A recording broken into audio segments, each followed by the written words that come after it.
So I want you to think back when you were a youngster. How many of you played with stones? Show of hands. How many of you maybe threw stones at other people? Yeah, a few of us. And when we do that, it probably made us feel good for a few minutes, or at least until we got caught, right? So I'm actually going to tell you how stones can actually make you feel better for a much longer period. And when I say stones, I'm meaning crystals, gemstones, and I use those terms interchangeably. So we're actually pretty fortunate for the region that we're in today. And in British Columbia, we can find a wide variety of crystals that are mined here. And today I want to talk to you specifically about amethyst. And most of us know amethyst as our birthstones, and it looks pretty.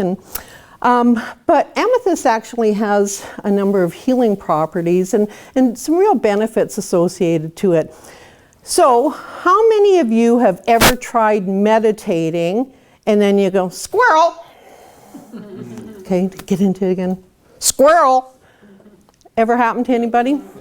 So amethyst can really help you with some concentration in that. It can also help with anger issues, addictions, grief, headaches. It's got a wide variety of benefits. And in our bodies, we have these energy orbs that we call chakras or chakras, depending who you talk to.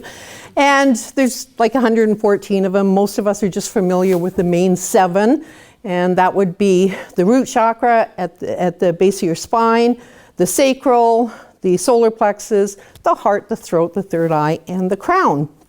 And amethyst really focuses on the third eye and the crown, hence those benefits that I just talked about. So you're out and about, you find a shop, and you want to buy some amethyst. How do you pick out the right piece? Well, for me, it's the shiny object that draws me to it, first of all. And then we can do what we call muscle testing. So if you hold the crystal in your hand, between your hands, your feet kind of shoulder width apart, you're just going to hold your hands together, close your eyes, and set your intention to it. And what you're doing is you're saying, is this crystal for me? So you're just going to do that for a few seconds. And the response you will get is either your body will move forward, indicating yes, it's for you, or it'll move back, saying no, that's not for you. So it doesn't mean that amethyst is not for you. It means that that particular piece is not. So you put that aside, pick another one, do it again. Now, if this happens a few times, maybe amethyst isn't for you. So now you buy your amethyst. What do you do with it? Well, if it's a piece of jewelry, you're going to wear it. But if it's just some loose stones, you can put them in your pockets.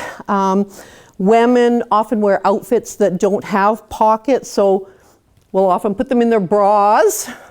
Just be careful at the end of the day that you don't lose your rocks. So you've got them, you've been wearing them. Crystals can actually pick up negative energy as well. So they need to be cleansed, cleanse that negative energy. That could be from the environment, people around you. And you can cleanse them in a variety of ways. One would be sending Reiki to it if you do Reiki.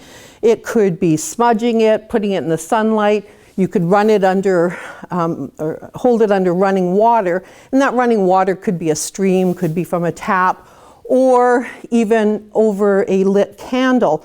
But those last two just need to be careful depending on the type of crystal that you're working with. Amethyst you can do that with, but some of the other crystals, the heat or the water would damage them. So you've cleansed them. They also need to be charged. No, you don't need to take your credit cards out to charge them. But to charge them, you can put them in the sunlight, in the moonlight. You can actually lay them also on a crystal cluster. And so what a crystal cluster is typically a larger crystal with a bunch of points sticking up. Easiest way to explain it. So you can lay your crystals on there to charge them as well, and that will bring back their vibrational energy.